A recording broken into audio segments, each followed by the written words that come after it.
This week, we got all the Hoopties. We're pulling out all the stops. If there's not something in this list you like, I don't think we can be friends. Let's get to it.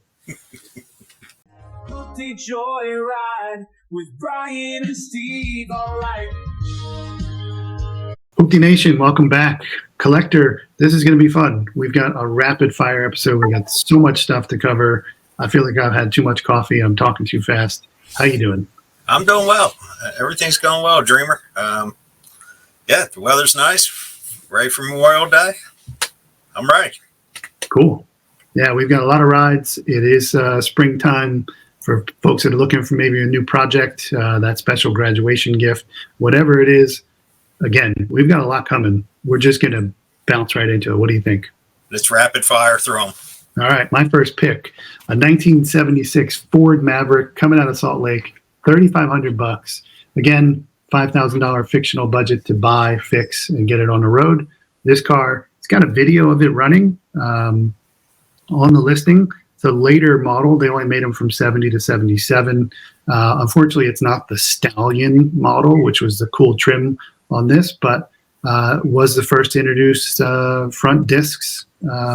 And probably has either a 200 or maybe a 250 cubic inch inline six engine. But again, it runs. They are kind of a neat classic you don't see all that often. And just a fun ride. So that's my first pick. What do you got? My pick is a 2003 Toyota. We're calling it a tuner from Weatherford, Oklahoma, $2,500. This one says that it is race ready for USRA or IMCA tuner. It's got an automatic transmission. Not sure why the guy would say it has a 16 seat. I'm not sure what that means in his listing. It doesn't provide much in the line of any other details. So if you're looking for a beater to go racing with, more like a demolition derby. But after all, it does have the Hooptie approved logo on the front hood. You're ready to go. It is Hooptie sponsored for sure. That's cool. Yes, it is. We're just going to keep rolling. I've got a 72 Ford Courier. Now, that's a name that was used a lot from the 50s into today for different Ford models. But this one is the mini pickup. It actually shares platform with the Mazda B-Series trucks. Another one that actually has a video of driving it around. So kudos to our lister. Seems to be a pretty decent shape, not a lot of rust. It has a surprising 1,400-pound load or payload capacity in the bed, so nice little workhorse. Again, it runs 1.8-liter, four-cylinder, good for about 74 horsepower, so you're not winning any races, but a pretty solid truck coming out of Palmdale, California for about $3,500. Doesn't seem like it needs much, so good stuff. All right. Good pick. I'm going to give you a 1969 Datsun 1600 from Dupo, Illinois, $2,500. Yeah, as he says, it's available. It's super cool, sporty, convertible. Yeah, I always had a little liking for him. You know, he says the car starts and runs, but he has not moved it yet. There's a good title. Tires hold air. Has extra panels. $2,500 firm. So if you're looking to get a little wind in your hair, a little sun on your forehead, this might be your calling. I like the paint scheme. This is cool, and you know, Hooptie approved. It comes with a box full of parts. All right, my next pick for the muscle car enthusiasts, it's a 65 Pontiac. I'm calling it a Le Mans, could be a Tempest. The listing doesn't really say which model it is, but on the budget side of things, coming out of Alpine, California, unfortunately, you're going to need most of that budget. It's pretty firm on the price. It needs to be towed. Does not seem like it runs and drives. It has been modified. It's got a 389 big block Pontiac motor, which the GTO would have had. This is clearly not a GTO. And this is just a representation of some of the rust. The rear window is around the rear window is shot as well. So a lot of money going into welding wire and sheet metal and all kinds of stuff. But probably for right around the 5K mark with a lot of sweat equity, you could have a classic muscle car. So, all right. All right. Well, I'm going to follow it up with a 63 Chevy Bel Air coming to us from New Mexico, $3,000 budget or $3,000 ask price. It says it's definitely a project car. The motor does turn over. It's got a 2-speed automatic in it. All the stainless trim is in good shape. There's no rot or cancer, he says. Only surface rust and some great patina. So he's negotiable, but no trades because he's got another car that he's making room for. So if you're into putting in some, like you said, sweat equity, you might have a good runner here, a good car. Yeah. Not sure why it needs a new fuel injector, like the listing said, but the other thing, I can't tell if that's just dirt from sitting or if this is a flood vehicle, which we may or may not have had experience with in the past, but sometimes that dust seems that way. But cool. It's definitely, I like the 4 doors. They seem to be coming around in popularity. Oh, yeah. Yep. Well, I'm going a little bit different on this one. It's a 59 Morris Minor. Actually, for this year, it probably was also the Morris 1000 because it had a 1-liter motor. But these were made for quite a while. Here's a shot of what the car looked like, and here's what it is today. So trying to do some body work. There's a bunch of other photos. The motor and everything's out. So looks like it's a partial restoration. Budget-wise, it seems like most things are there. So you can have a neat little ride. You don't see them all that often, especially in the 4-door. And the other thing is it's got semaphore trafficators, which are basically manual turn signals that pop out there in the B pillar. Pretty unique. Looks to have most everything anyway to put it back on the road. Yeah, so it's funny we have this week because British Car Club I belong to, their Facebook page, members share some stuff, and somebody this week posted a link or a picture to a Morris Minor like this Matchbox car that he was very excited about. He bought it at Walmart, and he gave the link to where he bought it at Walmart for $1.18. So you can save money in your budget for a Matchbox car to match as your inspiration. True. There you go. All right, so I'm going to give you a 2000 Kia Sportage. So we're going a little newer here. It is not running. He thinks it needs a fuel injector and a battery. But it's 4-wheel drive. He's got it jacked up. He made it for off-roading. Manual transmission. Let me see. He said he's driven it for 2 years, had a kid, and the wife said no way would she let the child ride in it. So it's been parked for a year. But if you're looking for a cool car for a little off-roading trail ride for, $1,500 from Idaho, if you can get it running, you're good to go. So it leaves you a lot of money in your budget for your old Kia. Yeah, and they made a lot of these. So, junkyard parts, probably not that hard to come by. That is true. Well, we're going to keep it in the off-road theme here for a second, sort of. So 1979 Jeep. This one is a DJ5, so your Jeep enthusiasts know that is actually the male Jeep from back in the day. They made these things for a long, long time. This one's coming from Idaho for a low price of $1,000. A couple of things that they did that separate these from, say, the CJs of the era. It has a C-channel frame to make it lighter, so it's not boxed.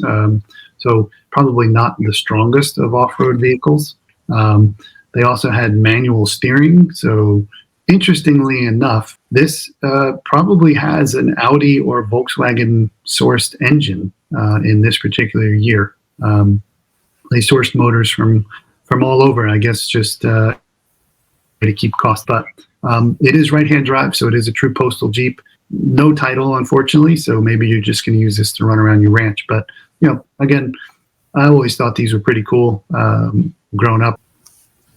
All right, so I'm bringing to you a 1999 Mazda Miata from Springdale, Arkansas, $3,500.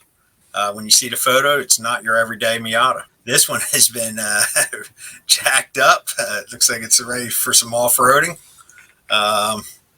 So a unique ad. The ad says, I see you clicked on the ad. You're either laughing or actually curious. So let's start saying that it runs and drives and you can daily drive it.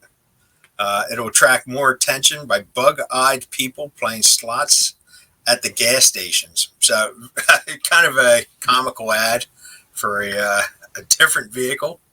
But runs and drives, like I said, $3,500. I don't think it really said that it needed much. Other than there's a exhaust leak, but he says it's not obnoxiously loud. And there's no AC, but you can drop your top and get the wind in your hair. It's the Miata is proving to be a versatile platform. We had it as a cart recently, and also just a regular one. So a lot of these, they made a lot. There's a lot of them out there. This one's different. It's cool. I like it. Yep. My next one is a ride that I've always really thought was had a great design and was a fun car. It's a 78 Datsun 280Z. This is the last year before the ZX came into play, which was a whole new chassis. So this is still built on kind of the Fairlady platform, coming out of Troy, Alabama. Pretty low price, $1,500. It is a project car, but it has the original inline six, which should be a 2.8 liter. This year should have a 5-speed transmission as well. They were good for about 170 horsepower, so pretty decent performance out of a relatively light car. And it does have a title, and the poster said that they will send additional pics if you need to. There was only a handful. I just grabbed a couple. It looks like the interior is intact, but you're going to want to clean that up a bit. But certainly a lot of money in the budget to do so. The big issue with these was generally rot in the frame. All right, you're up. All right. So I'm going to give you a 1963 Mercury Comet from Fayetteville, Arkansas, $4,500. So we're top of the budget here. He doesn't say a whole lot other than it's got an inline six, rebuilt Mercury 2-speed automatic transmission, and he does have a new carburetor on it, a new top. So he doesn't say if it runs or drives, but with the new carburetor and stuff, I would assume that it drives or runs. I've always liked these old convertibles. My father's got a old Mercury, not a convertible, but I've always had a little thing in my heart for the Mercuries. There was also one just on Bring a Trailer just recently, just ended. I don't think it sold. It was like an identical car, Mercury like this, convertible, same color scheme. I think it was up to 13 or 14 grand. Did not hit the reserve. So, $4,500 doesn't give you a whole lot in the budget, but it looks like it should be ready to go. A little rod or something down there in that door. So not a perfect car, but could be fun. I'm switching gears. We're doing something a little bit different here. This is the 1970 Chevrolet coming from Gallatin Gateway in Montana for $4,000. So it's a bit high on the price point, and it's different. It's a bus. Maybe not something you would daily drive, but for those people looking for van life or something like that, it's a pretty good starting point. A little bit of a sad note, the sofa is sold already, so that was sold separately. You have to figure out your own seating, but it has been cleared out. It's got some sort of flooring put in it already. Looks like it comes with a bunch of lumber maybe to start as well. But a decent starting point to a weekend camper or something to just get away. So got a couple of water jugs and some cabinets already there. So, pretty good starting point. The only thing that's a bit weird for me is it says it needs a tune-up, but the seller has piston rings and gaskets to go along with it. So I'm not sure if his definition of a tune-up is different than mine, but sounds like an overhaul to me. Yeah, I like the wood burning stove in there. Keep you a little toasty when you're sitting around. But I am having a flashback to the word tune-up and the tune-up that your mechanic gave on your old Suburban that time. Yeah. When you put V6 spark plugs into V8 and didn't get us a state or two away when it basically self-imploded. Yeah, we had to limp that thing back home. Also helps when all of your spark plug wires are connected, even if the spark plugs are the wrong heat range. There you go. This is a package deal. I'm not sure where to start with it, but 1956 and 1957 Nash Metropolitans, Farmington, Missouri, $1,500. So you're getting them as a pair, but I think you're going to need more than the pair. So this will be the better of the two. It's got the Hooptie approved license plate. So it says the pink and white one, which is this one, is pretty complete. Windshield's broken, but interior, engine, and rear end and dash are all there. Then he's got a yellow one, yellow and white. Has front fenders. They look like they've been hacked off to me there, the whole front end. So I'm not sure what you're going to get out of this one. Says it's fairly complete, but the rear glass is missing. Sides to the back window are still there. There's no paperwork on these, so he's only going to give you a bill of sale.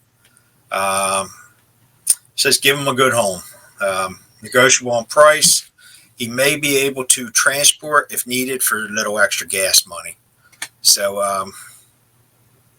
I don't know. I picked these. I'm not sure what you're going to do with them. There's a lot of work ahead of you there for $1,500 starting budget.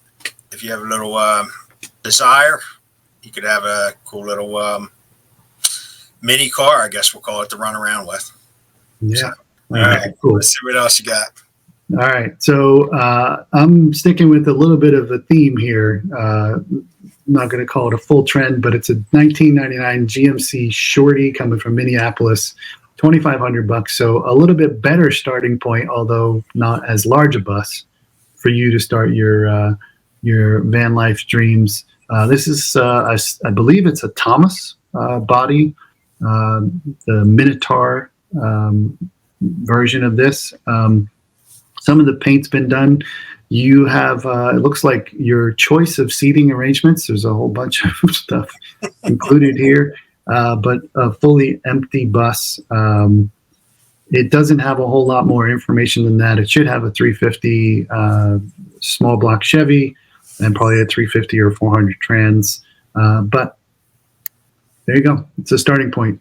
I see a trend for you as you're looking to relocate to a new place. Maybe this is your intermediate fix, a little van life. For sure. Definitely coming to you from a super secret location today, looking for a new Hooptie Dreamer headquarters. But I don't think the bus is going to be it. All right. Well, maybe while you're at it, my pick here, the 97 Chevrolet Express 2500 from Amarillo, Texas for $2,000 will be a start to help fund your new secret hideaway. So let's see what we got.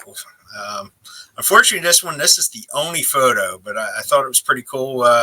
It's a novelty ice cream truck. So it's got a 4.3 Vortex 6-cylinder in it, it says. Has a Nelson commercial freezer. And he says all the bells and whistles. Just needs a transmission. It's got a clear title. Only serious buyers should inquire. So if you're looking to basically, I probably throw a cot in there. You can live and sleep with your business on the road. You got a cheap van life there. So, if you want to look like a clown, there you go. You're a novelty ice cream business. I already look like enough of a clown, but if you throw a tent on top, now you can say you live above your business and you're good to go. All right, I got something a little bit interesting for you. So this is a Sanfu Truck coming out of Idaho, $1,600. This is actually an imported version. So in more recent years, I think you could buy like a Daihatsu Rocky or something similar for these little kind of Japanese Kei trucks or Kia trucks, KEI. I'm probably pronouncing it incorrectly. But the little kind of mini trucks. This is actually a Subaru Sandbar based truck. They've made these things forever, since 1961.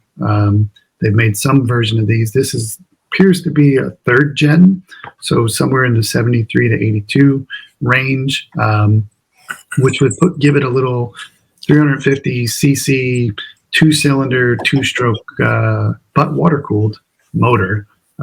With a whopping 28 horsepower. So, probably a little bit more of a little ranch truck, farm truck, something along those lines.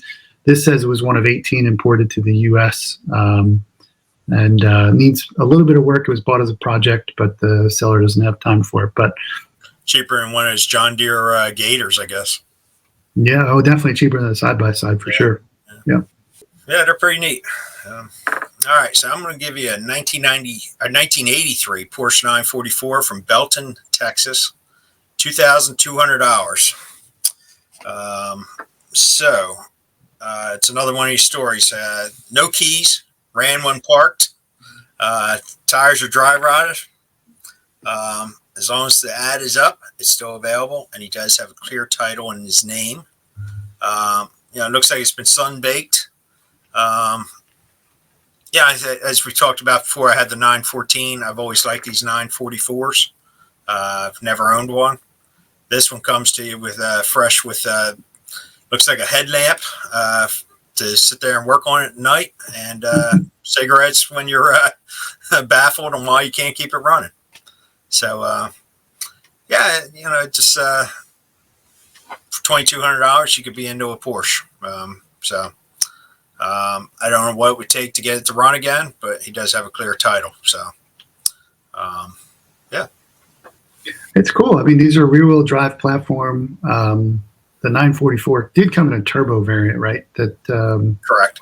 Yep. So I don't know. I don't think you'll source a turbo motor for what you've got in the budget, but plenty of these out there. Lots of parts availability in junkyards. If you recall, for a couple of months, I had a 924. Basically the same platform, same car, just styled a little bit differently. And it wasn't fast, but it was fun. So these are cool. Yeah, I remember back in the 80s, our old soccer coach for the town league, when he went out and bought one of these brand new, it was like, oh, look at that. Because you didn't see many of them around. And then they had their popularity, and now it's rare to see them.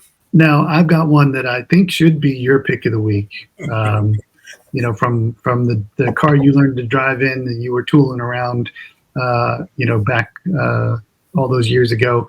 It's a 1982 Dodge Omni coming out of Nampa, Idaho. Dirt cheap, $500. Not a lot of detail in the listing.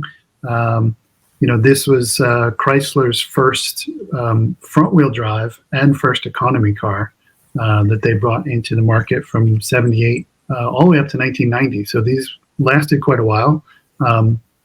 Speaking of VWs, like we were a minute ago, this one probably has a VW motor, sourced motor. So interesting to when you look at vehicle histories and stuff to see where manufacturers are sourcing things from. But this one, I think the most interesting thing for me, clearly, I mean, it's a $500 car. You're not going to get gold here, but what's interesting is it's got a 99.2 inch wheelbase. So you know what that means? It's NHRA legal for drag racing. So $500, I think you could probably LS swap this thing with the remaining budget. You got to convert it to rear wheel drive in some form or fashion, but I think you could have a cheap little ripper if you wanted to. There you go. Yeah, my parents had two of these. They had 83 stick shift, AM only radio, no air conditioning, and they took a little utility trailer behind it, and we traveled all over the United States and up through Canada and Alaska one summer in it. And then when my great aunt had I think it was an 86 or so automatic, and when I was getting ready to drive, she ended up giving that to the parents, and my parents, and that's what I learned to drive on. Dark gray, Dodge Omni. Good car. They also made the turbocharged model, the GLH, I guess they called it, and they were pretty quick. I think that was a Carroll Shelby collaboration, if I'm not mistaken. Think so. Yeah, I think so. Yep. So, all right, I'm going to move old school for us. 1928 Ford Model A, Galesburg, Illinois. I am at the very top of the budget here, so I'm throwing it out there. Maybe you're handy, maybe good negotiator, but anyway, it is partially restored. The ad says the interior has not been done. Doesn't say what comes with it. The engine will start with a little work. It's been stored in a garage. He's got a title in hand. So serious inquiries only. They're a simple vehicle. There's not much to them. I don't have much experience with Model A. I've done some work with a Model T in the past, and there's not much to them. So I'm throwing it out there. It's going to be very tough at that budget point. But anyway, I thought it looked pretty solid. It's a different color. You don't see many in this aqua. Yeah. So. Look, I like it. I had a 1930 that was in far worse physical shape, appearance-wise. So this seems like it's a pretty good starting point. Like you said, if you can negotiate it down, or if it comes with a bunch of spares, an interior, you could throw any kind of seat in it, basically, and get moving. The big issue with these is generally the inner frame of the body is wood. It typically rots away. So if this has been in a garage, it looks like it did have a roof on it as well, the vinyl roof. Hopefully it's been protected a bit, and it's pretty solid. Because otherwise, that the body kits on this, unless you're a good woodworker, are, upwards of the asking price on this. Yeah. So putting it out there, you have to investigate it yourself and see where you come in at. So it is, but it's the original Hooptie. This is it would have been called a jalopy back in the day. So nice pick. All right. I'm going to bring us much further into the more modern, although still old by today's standards. Sure is. This one was almost my pick of the week. It's an '83 Buick Riviera. I don't know if our viewers know this, but I'm a huge Buick fan. Family's always had them. I've had a bunch of them. It's kind of probably my favorite make. Your dad's got a Regal that I'm keep lobbying him to sell me, and it'll never happen. So one day I'll have to go and get my own. I thought this might be it, coming out of New York, $750. It was the pace car for the Indianapolis 500 that year, which it seems like a lapse in judgment for Indy. But it was also Motor Trend's Car of the Year, I think, in '81. So a lot of interesting stuff. It does need some work. It is a mechanic special. It says it needs a good amount of work in all caps. So take that for what it is. And it mentions mechanic special at least twice in the ad. So a lot going on. It is a T-type, so it's got a 231 cubic inch V6 turbo. They only made about 1,300 of these, 1,330 or something like that. It's different. It's got all the decals and stuff that make it somewhat interesting. And there's only one reason why this would not be my pick of the week. This era of Rivieras is front-wheel drive.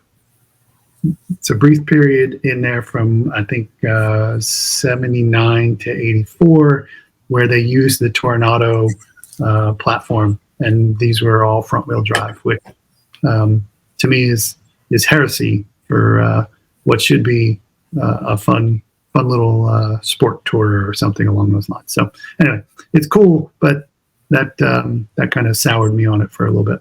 All right, so I'm picking a 2006 Chrysler Crossfire, Hendersonville, Tennessee, for $3,000. I kind of picked a Crossfire. as you see there, it needs some body work on the front end. The top looks like it's got some tape on it, carbon fiber or whatever we call it in Colorado, carbon fiber the other day. Mechanic special, not much in the line of details on it. It's proud to say it's got 116,000 miles on it. So, it's got the little wing there. I kind of keep an eye out. I'm not a buyer, but I do kind of keep an eye out here. My wife is not really a car person. She tolerates the hobby I have. But it wasn't that long ago we saw a blue one like this, and she was like, "Oh, I kind of really like that." So I was kind of checking them out now, little by little. But Chrysler Crossfire. So. Yeah, they're cool. They've got a distinctive, look to them. Like you said, you don't see them all that often, so they turn heads when you do. And this could be a nice starting point for somebody. A little bit of learn how to do a little bit of body work if it's not all that shot, and just drive it when the weather's nice. Yeah, and I think they had different trim levels over the years. They were stick, automatic. I think they had even the SRT 6, I guess they called them. Mm-hmm. So a higher performance model of them. So, pretty neat. Very nice. All right. Now for something completely different. This is a Honda kit coming out of Fort Mojave, Arizona, for the asking price of $1,200. Some assembly required. This is, I think, doing some research on this, it looks like it's what they would have called a Tri-Magnum. So it should have a modified VW Beetle front suspension, and it's light. It's only about 1,200 pounds. Typically would have been powered by a Honda Gullwing motorcycle drivetrain, which usually is good for about 194, 95, 100 horsepower, somewhere in that range. So at $1 a pound, this is cheaper than apples, right? Not much else you can buy for $1 a pound. That's a little bit different. It looks like it needs glass and a whole bunch of other stuff, but I'm pretty sure that was the only photo that we could actually get out of the listing as well. So, hey, it's different. It should be road legal if it's got a title. It should be titled as a motorcycle, and I could totally see driving this to the high school parking lot and being that kid. So yeah. Well, since we're talking like three wheelers, I think we got some other three wheelers coming up. All right, so we got a Morgan three wheeler from Woodstock, Illinois, $3,600. I used to wear Morgan loosely on this. I think it's more of like a kit, not an original type Morgan. But man, how can you go wrong with the? It looks like one of those old fighter planes from World War II era with the the big mouth on it and the eyes. But side pipe, this thing has a 7 horsepower electric start engine on it. It's got forward, neutral, and reverse for the gearbox. Thumb throttle, hydraulic rear brake. Front engine is just a dummy engine, as he says, because it's all powered in the back there. So steel frame, aluminum body, headlights, and the horn all work. It is not street legal, but it's better suited for pavement. So for $3,600, I just thought it was a pretty cool talking piece, just because you don't see these every day. Not sure what it would take if you could even get it street legal. Maybe it's because it doesn't have enough lights. Maybe, I don't know. But $3,600 still leaves you a little money in the budget if you need to do something. But it looked like a pretty cool car. Yeah, I think it's different. Maybe even just as a parade tour, right? There you go. Yeah. Just take your American flag and take it on your Memorial Day coming up here in the near future. Perfect. There you go. Nice. All right, rolling right along. I'm going to go back off-road for a second. Well, as much off-roading as a Samurai can do stock, but coming out of Maplesville, Alabama, $3,500. looks, pretty complete. It's second generation. These things were typically underpowered. It's got a 1.3 liter motor, about 63 horsepower. So, this is more of probably a road tourer than an off-road vehicle. But, definitely it's still fun, different. Your friends might have a Jeep, but you can have a Suzuki Samurai and stand out a little bit from the crowd. So just something a little different. Pretty decent budget point. Not much detail at all. Pretty much no description in the ad. So if you got interest, you can reach out and find out more. Make your links will be in the description of all these rides. Yep. Make a good decision. 1974 AMC Matador from Delaware, Ohio for $2,500. So it still leaves you half the budget. So for this car, it has a 304 with an automatic, has headers, dual exhaust. The ad says it runs great. It's good shape for a 50-year-old car. It's been sitting for a while. He doesn't know much about it. $3,000 or maybe a trade, even though he had it marked down to $2,500 in the ad. He has a title, says it should be trailered away. So there must still need some work. It looks like maybe transmission work was required. But, how can you beat it with the racing stripes and buzzing down the highway looking like a bumblebee? So, yeah, you don't see these very much at all. And so it looks pretty solid, at least a good starting point. Yep. So, pretty cool. All right. Another one that was almost my pick of the week. I don't know why. I just have always liked the Celica body style. Here's an 81 version coming out of Lancaster, California. So this would be the second gen Celica, a little bit larger. I think it's just the fastback. I like it. Runs and drives. The sunroof works, which is unbelievable. The AC needs a little bit of work, it says. But $2,400, I think it was, Lancaster, California. Yep. Clean title, so that's also good. From the photos, the body seems to be in pretty decent shape. If you peer through the glass there, the interior seems to be relatively good as well. So it's got that, I think the last episode we talked about the venerable 22R motor. It has that as well. So something that was in a lot of Toyotas, lots of parts availability, pretty easy to keep going and maintain. And I think I would just hop in this thing and just drive it every day. There you go. Yeah. I seem to remember somebody in high school had one like this, I think, an all black one. Yep. Yeah, they're pretty neat cars. Yep. So, all right, we're going to go back to the three-wheel motion again. We're going with an HMV Freeway from Crofton, Kentucky, $1,200. So for this price point, you've got some assembly required. He put that picture there is what it should look like when it's complete and done. For $1,200, you're not getting this completed like that. As you see here, you got a bare chassis there and the body separated from it. So there were only about 700 of them ever made.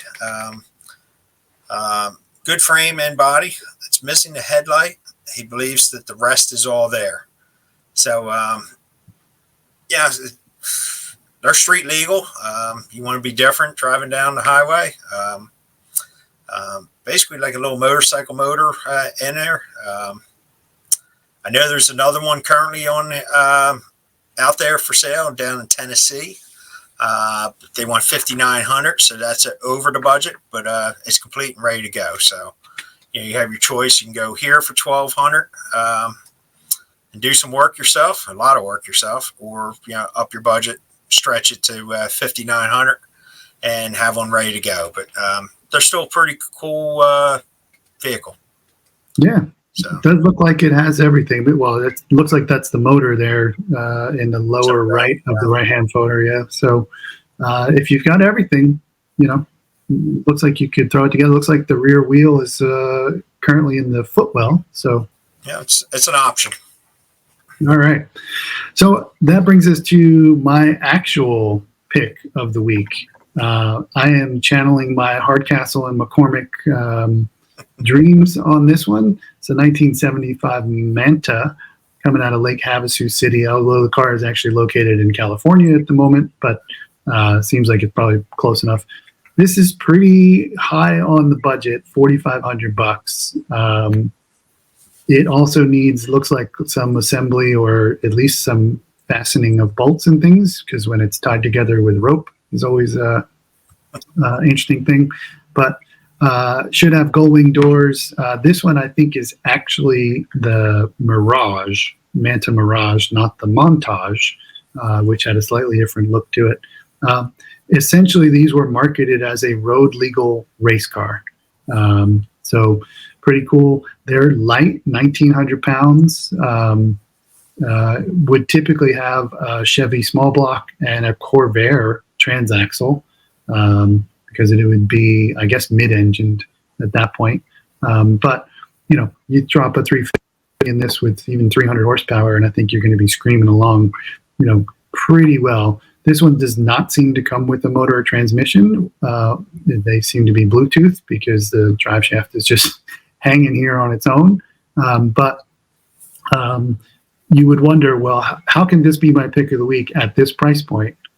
Well, it comes with the trailer. So my plan is I'd be selling or swapping the trailer or trading the trailer for a motor, see if I couldn't source a transaxle.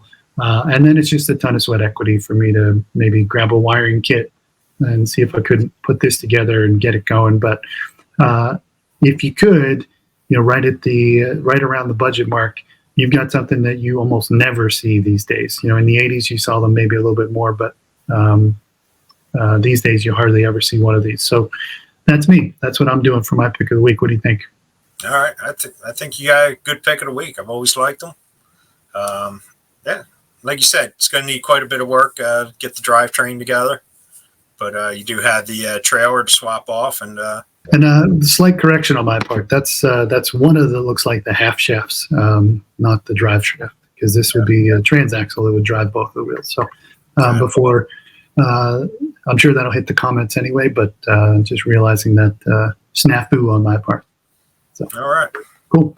All right. Brings us to your pick of the week, I believe. All right. So my pick of the week, I think we got a typo there. 1962 Lotus Elise. Lake Geneva, Wisconsin, $4,600. So they're calling it a lease. It kind of bugs me when it's really not a lease. It's a Lotus 7 replica.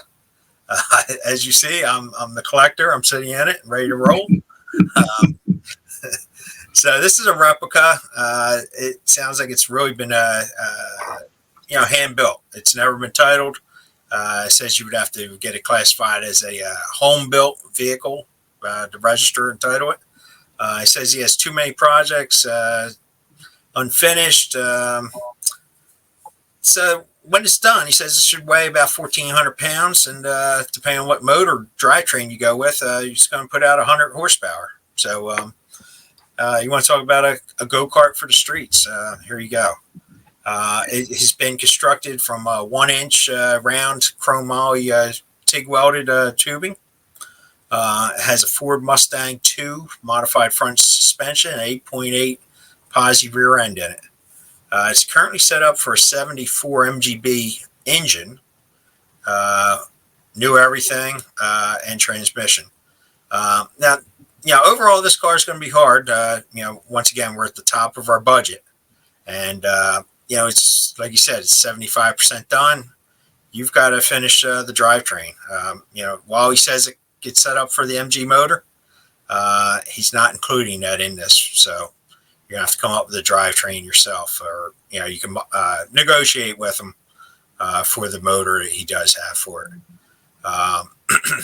Says the frame was originally built to accept a Ford small block and a T5 tranny. So you got various options there. I've seen them in all types of options, configurations. So do you autocross it? Do you track racing with it? Or do you enjoy it on the street? A little go-kart. says he has too many other projects, so he's looking to unload this one. So these are cool. I mean, there's a whole low cost, kind of following for people to build these similar chassis and body style replicas. They typically source a different drivetrain. You could probably even get a Miata, 4-cylinder to drop in here as well. So like you said, lots of options, a little bit high on the budget. So you got to get creative probably, but I think we've proved along the way that you can find probably a running car for under $1,000 and sell a bunch of parts off of it to maybe source your drivetrain stuff for almost no cost. So yeah, pretty cool. I like it. It's a good pick. All right. So all right, that takes us to the end of the week. It does. Our episode. That was fun. I mean, we share these links with each other all the time and generally pick a handful to show each week, but we thought we'd go a little bit more. I think we showed about 20 rides, maybe more today. They're out there at all different price points and requirement levels to get them running and driving. So, don't let that stop you. You gotta, no matter what your budget is, there's a hoopty for you. So happy hunting, and this has been fun. I like showing a lot of the rides. Oh yeah. So I hope everybody has a good week, good Memorial Day, and stay tuned for our next episode coming in the near future. Yeah, and as always, drop a comment. Let us know what you think. If there's something else we should cover, I think we've got an interesting idea coming up for extreme budget edition, low entry price vehicles. So that'll be fun as well. All right, everybody. Peace out. Thanks.